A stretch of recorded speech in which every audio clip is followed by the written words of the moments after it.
sempre no futuro, o dia que eu tiver alguma coisa, mas quando eu consigo aquela coisa, eu esqueço dela também e começo a me concentrar em outra coisa que eu ainda não tenho. E eu vivo a vida infeliz, me queixando. Críticas, dissensões, facções. Facções é quando eu divido um povo, quando eu divido igreja. É incrível que no meio do povo de Deus, desde os tempos antigos, existissem facções, né? Paulo diz: eu estou mandando vocês como ovelhas no meio de lobos. E o mais incrível é que, por exemplo, todo movimento faccioso, ele nasce dentro da igreja, porque ele é um parasita. Ele não faz parte do corpo de Cristo, que é a igreja. O corpo de Cristo tem membros, mas às vezes aparecem parasitas. Sabe como é que a gente sabe como é um parasita? É simples. Esse parasita, quando sai do corpo de Cristo, ele não sobrevive sozinho, porque ele precisa estar lá para sugar o sangue. São pessoas que inventam teorias, são pessoas que inventam doutrinas, tradições, e ficam colocando isso na cabeça das pessoas, dividindo as pessoas, provocando facções, colocando umas contra as outras. É isso. E que tem que estar no meio da igreja para poder sobreviver, porque o parasita sozinho não sobrevive. Inveja, embriaguez e orgia. Agora, pior ainda é quando eu olho para o fruto do Espírito, que está logo em seguida. Já leu o fruto do Espírito? Ali diz assim, olha, verso 22 em diante: mas o fruto do Espírito é amor. Uau, amor já é uma coisa complicada, hein? Sabe por quê? Quando o amor se manifesta, ele é o primeiro fruto do Espírito. Como é que você sabe se uma pessoa, se o seu irmão, ele tem o Espírito Santo na vida dele ou não? Como é que você sabe se esse seu irmão está trilhando o caminho da santidade ou não? Como é que você sabe se esse irmão está trilhando o caminho da perfeição em Cristo ou não? Como é que você sabe? Me responde, como? Eu quero ouvir, vamos lá, como é que você sabe? Pelo amor. Será que eu conheço pelo fruto, é isso? Sabe, quando está dizendo lá, pelos frutos os conhecereis, está dizendo dos falsos profetas. Na verdade, eu não tenho que saber. Tudo que Deus dá para mim, quando eu me entrego para Jesus, é um espelho, não um binóculo. Mas tem gente que acha que quando se converteu, ganhou um binóculo de Deus. E ele tem que viver vigiando o irmão dele. Você entendeu? Esse é o tipo de gente que faz reforma de vida, mas ele faz na vida do outro, porque de fato na dele não começou. Porque a reforma de vida, ela começa com amor, com paciência, resignação, com entender o próximo, amar a outra pessoa, entender a outra pessoa. E todo grupo faccioso, todo mundo que pretende se dividir, começa se achando superior aos outros. Eu pertenço a um grupo de pessoas espiritualmente superior aos outros, coitadinho dos outros. E o grande problema de Laodiceia é que ela acha que é quente, mas ela de fato é morna. E não escapa ninguém de dentro da igreja, porque aquele que se acha quente, essa é a primeira característica que denota que ele é morno. É isso que a gente estudou sábado. Então, quando Deus descreve as obras da carne e o fruto do Espírito, é como se ele colocasse assim, amor, e o resto tudo tivesse explicando o que é amor. Todos os outros gomos desse fruto, porque o fruto do Espírito é como uma laranja, é uma fruta só, mas tem diversos gomos. A pessoa que realmente tem o Espírito Santo nela, a pessoa que realmente vive o Evangelho, a primeira coisa que se manifesta nela é o amor. Amor como Jesus amou. Então o fruto do Espírito é amor. O segundo é alegria. E essa é uma coisa que a gente precisa entender. Que quando a gente entrega a vida para Jesus, e que quando Ele reforma a vida da gente, Ele reforma a mente, o coração, e esse é um trabalho que dura quanto tempo? Quanto tempo dura, gente? Vamos lá. A vida inteira. Ele vai transformando e transformando, e ainda tem coisa para transformar, e tem mais para transformar, é a vida inteira. Quando Jesus está fazendo esse trabalho na gente, Ele produz alegria. E sabe que quando alguém diz que Jesus está reformando a sua vida e transformando, mas essa pessoa se torna crítica e dura e agressiva, esse é uma outra coisa que é para você mesmo olhar para você e dizer: será que eu estou assim?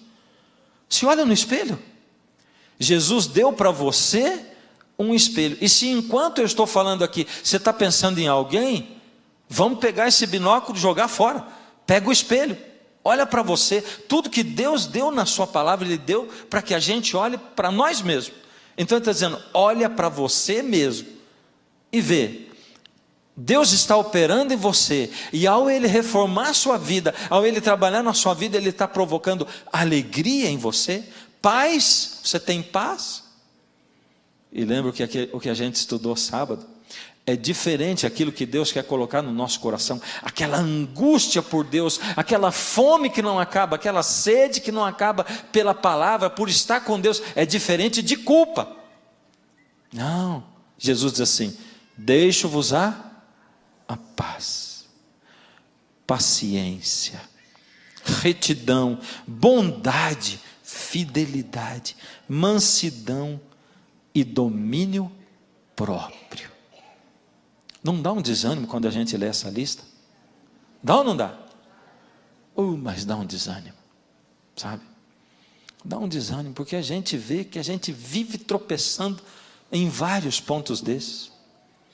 Vários pontos desses. E em alguns deles a gente tropeça quase todo dia. Você tropeça em uns e eu tropeço em outros. E o outro tropeça em outro, e o outro tropeça em outro. E sabe, eu tenho clamado a Deus já faz 3 anos. Isso aqui é motivo do meu clamor, de Senhor, então me explica, por favor, como é que isso acontece? Sabe por quê? Muitas vezes eu olho para a minha vida e eu não vejo uma evolução do assunto.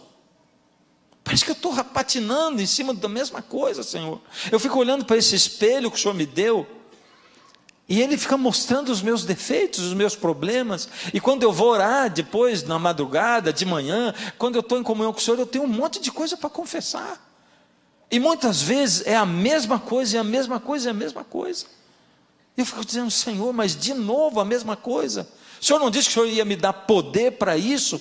E quando eu olho lá para João 15, na videira e os ramos, que a gente estudou ontem, Jesus, Ele diz que Ele é o quê? Vamos lá conversar, gente. Jesus é a? E eu sou o quê? E o que Jesus pede para eu fazer? Presta bastante atenção. O que Ele pede para eu fazer?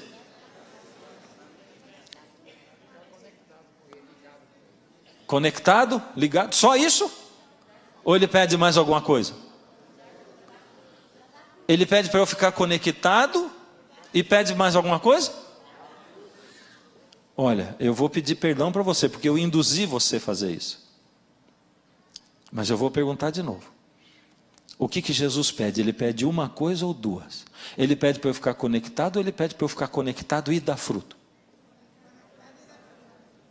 Uma ou duas? Uma ou duas? Quem acha uma, levanta a mão. Quem acha duas, levanta a mão. Quem não acha nada, levanta a mão agora, vamos ver. Jesus só pede uma coisa. Sabe por quê? A outra coisa não depende de mim. Se ele dissesse para mim: você tem que dar fruto, ia ser uma coisa terrível. Você já passou perto de uma... Você sai daqui, tem alguma árvore frutífera por aqui? Não? Tem o quê? Amoreira. Passa perto da amoreira. Aí de repente não está nem ventando, você está com o teu amigo, começa a tremer a árvore. E aí você fala para o teu amigo: o que está acontecendo com essa árvore? Diz, vai nascer uma amorinha agora. Ela está esforçando. Não acontece isso. Sabe por quê? A amorinha, ela vem naturalmente. É natural da amoreira produzir amora. Ela não tem que se esforçar. A única coisa que tem que acontecer é o galinho dela ficar ligado com a árvore. Se o galho estiver lá, aquela árvore vai produzir amora. É isso. E é isso que me intriga quando eu olho para a minha vida. E eu fico perguntando, Senhor, mas como que isso acontece? Porque está difícil, Senhor, eu não vejo evolução. Eu fico aqui, Senhor, pensando. E aí sabe o que Deus diz para mim? Uma solução só. Você não tem que se esforçar para dar fruto. Porque se você se esforçar, deixa eu perguntar, é possível alguém guardar a lei sem que Deus faça isso nele? Sim ou não? Sim ou não? Não? Sim ou não? Opa, já teve gente que mudou de opinião. Eu vou pedir para você pensar direitinho.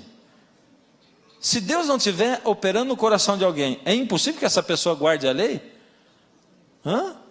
É possível que essa pessoa guarde a lei. Sim, lógico que é. O que Jesus perguntou para o jovem rico? Você conhece a lei? Você guarda os mandamentos? E começou a citar. E o que o jovem respondeu para Jesus? Eu desde criança eu faço isso. E Jesus falou, está faltando uma coisa. Entregar aquele que está no primeiro lugar do seu coração. Sabe por que você guarda os mandamentos? Você é politicamente correto. Você parece ser um crente legal. Mas sabe que as maiores surpresas da vida a gente tem com aqueles que não parecem. Não parece, porque a gente acha assim, crente é o quê? Você quer ver uma coisa que me incomoda? Isso aqui, ó, me incomoda. Me incomoda um bocado. Não, eu aprendi a usar isso aqui. Estou usando. Mas isso me distancia das pessoas. Me distancia. Muitas vezes. E olha, várias vezes eu ouço história de gente que diz assim, essa semana mesmo ouvi, mas eu ouço várias vezes. Olha, eu via essa igreja, mas eu não tinha coragem de entrar. Por quê? Eu já sei a resposta. Sabe qual é a resposta? É porque o povo daí é muito chique. Usa roupa muito chique. Eu pensava, isso não é para mim. Sabe? E sabe o que a tradição ensinou para a gente? A tradição ensinou assim, mamãe guardava a melhor roupinha para o sábado. Isso é bonito, tem gente que se arrepia falando isso. E a gente usava a melhor roupinha no sábado. Mal sabia você que enquanto você com a sua melhor roupinha, o pobrezinho estava ali olhando, dizendo, puxa, acho que essa igreja não é para mim, porque eu não tenho uma roupinha daquela para ir naquela igreja. Não é verdade? Então a gente tem que olhar para as nossas coisas e pensar, meu Deus, o que é de fato? Como é que tem que ser? Por que eu tenho que fazer as coisas? Por que eu oro? Por que eu leio a Bíblia? Por que eu canto? Por que, Senhor? Por que eu vou à igreja? Para que eu faço essas coisas? Qual é o sentido dessas coisas? E Deus está falando assim para você e para mim. Veja, é possível sim alguém não ter Deus no coração e guardar a lei. É possível sim. Tem gente que é esforçada e tem gente que é forte. Tem gente de opinião firme. E isso não quer dizer que ele está salvo. É possível guardar os mandamentos. Sabe, o próprio Paulo diz, fariseu de fariseus, eu guardava todos os mandamentos. Mas Paulo, guardando todos os mandamentos, ele perseguia os cristãos. E os matava, em nome de Deus. Coisa tremenda. O que a gente é capaz de fazer em nome da religião. O que a gente é capaz de fazer em nome de tradição. O que a gente é capaz de fazer. Pessoas são capazes de matar em nome de Deus. E Deus está dizendo assim, se você é cristão de fato, vive o amor. E é isso que Paulo está tentando dizer lá em Romanos 7, em Romanos 8, lá em Gálatas também, capítulo 5, onde ele fala do fruto do Espírito e das obras da carne. É isso que ele está tentando dizer. Ele está dizendo assim, sabe, não adianta nada você se esforçar para fazer as coisas. Você vai ser um cristão esforçado. Você vai ser uma tentativa de cristão e vai ser esforçado. Mas o que de fato importa mesmo, vou dizer para você o que é que importa mesmo. E vamos comigo nesse texto aqui. 1 aos Coríntios, capítulo 1. Vamos lá. 1 aos Coríntios 1, verso 26. Irmãos, reparai, pois, na vossa vocação, visto que não foram chamados muitos sábios, segundo a carne, nem muitos poderosos, nem muitos de nobre nascimento. Pelo contrário, Deus escolheu as coisas loucas do mundo para envergonhar os sábios. E escolheu as coisas fracas do mundo para envergonhar as fortes. E Deus escolheu as coisas humildes do mundo e as desprezadas e aquelas que não são, para reduzir a nada as que são, a fim de que ninguém se vanglorie na presença de Deus. Sabe quando é por isso que eu fico pensando assim, por que eu vou me aprofundar no assunto da perfeição? Se a perfeição, quem causa em mim, é Deus, é o Espírito Santo morando em mim. Por que eu tenho que ficar sabendo quão perfeito eu preciso ser, ou quão perfeito Deus pode me fazer? Deus pode me fazer perfeito por ocasião da vinda de Jesus? Sim, Ele pode. Ele vai me fazer, depende dEle e da minha conexão com Ele. E quando eu vou perguntando para Deus, quanto mais eu pergunto, nesses últimos 3 anos, e quanto mais eu questiono, eu digo, Senhor, mas está faltando isso ainda, sabe o que Ele diz para mim? Você precisa dedicar mais tempo. Mas Senhor, eu já estou dedicando esse tempo e aquele tempo, eu estou fazendo isso, eu estou fazendo aquilo, mais tempo, e aí eu vou mais tempo, diz, está faltando mais tempo, e precisa mais tempo, e mais tempo. Qual é o alvo de Deus para mim, para eu estar conectado com Ele mesmo? Qual é o alvo? 24 horas por dia. E diz, fica conectado comigo 24 horas por dia. Mas Senhor, eu estou aqui me esforçando. Será que vale a pena eu me esforçar para estar conectado? Vale. Essa é a única batalha que eu posso guerrear. É o esforço para estar conectado. É o único esforço que vale. O resto do esforço não vale. E tudo aquilo que acontece em mim é Deus quem faz. Então eu não tenho mérito. Por que eu vou me achar melhor que alguém? Porque eu faço isso e você não faz aquilo? Por que eu vou me achar melhor que você? Porque eu não como carne e você come carne. Por que eu vou me julgar melhor em alguma coisa? Se eu estou fazendo, foi Deus que fez em mim. Não fui eu, porque eu não tenho poder para isso. E se eu fiz pelo meu poder, também não vale nada para a minha salvação. Não tem no que se vangloriar. E o assunto a ser estudado não é a perfeição. O assunto a ser estudado é o que é indispensável. E o que é indispensável para mim hoje é a minha conexão 24 horas com Jesus. E aí Ele vai produzir em mim o amor, Ele vai produzir em mim o domínio próprio, Ele vai produzir em mim tudo o que Ele deseja produzir. E Ele vai fazer isso em mim. Ele vai operar, porque é Ele quem opera em mim o querer e o fazer. E aí, sim, eu que sou fraco, eu sou tornado forte por Ele, mas é mérito de quem? É por isso que, quando alguém vem contar alguma história, é difícil. Já contaram para você alguma história de conversão por sua causa? Já contaram? Olha, puxa, eu queria agradecer você, porque você foi muito importante na minha conversão. Já aconteceu com você? E você se sentiu orgulhoso disso? Olha, eu vou dizer, o sentimento que na maioria das vezes dá, sabe qual que é? Oh meu Deus, como é que o senhor conseguiu fazer isso ainda? Ainda o senhor conseguiu? Como que essa pessoa ficou aí? Como é que eu pude ajudar? Como é que eu pude ajudar, Senhor? Sendo do jeito que eu sou, ainda o senhor conseguiu fazer essa pessoa ver alguma coisa para chamar o Senhor, para chamá-la para o Senhor.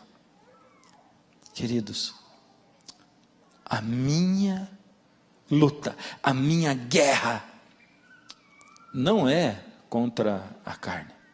Ela é contra os principados e potestades que estão na região celeste. E eu não tenho poder para lidar com eles. Então eu preciso chamar alguém que tem poder. E esse alguém é Jesus. Agora vê. Como é que eu faço então para falar com Deus?